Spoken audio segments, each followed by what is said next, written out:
C'est au pied du palais de justice que le Nautipoulpe prend vie.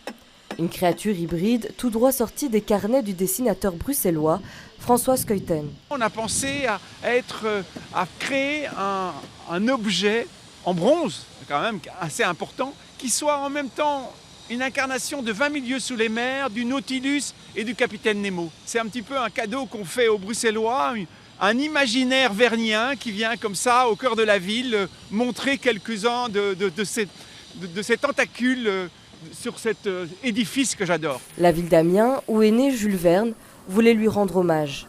Elle a commandé cette œuvre il y a 8 ans, une sculpture de 12 tonnes avec plus de 120 pièces de bronze. On fait une maquette au 10e pour que la fonderie puisse étudier comment ils vont le découper. Et après, nous, on construit ça en taille réelle, avec du plâtre, du polystyrène. Depuis ce matin, une quinzaine de personnes s'activent à installer la sculpture, un travail précis où chaque détail compte. Ça prend du temps si on veut vraiment faire les choses bien.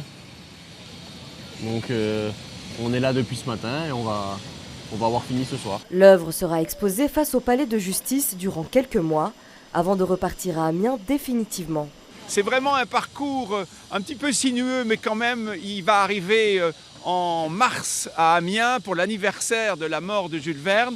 Et c'est vraiment, là, il va être sur une surface d'eau. Là, il émerge des pavés. À Amiens, il sortira de l'eau. La sculpture ouvrira ses tentacules au grand public. Ce vendredi, un musée à ciel ouvert pour les Bruxellois.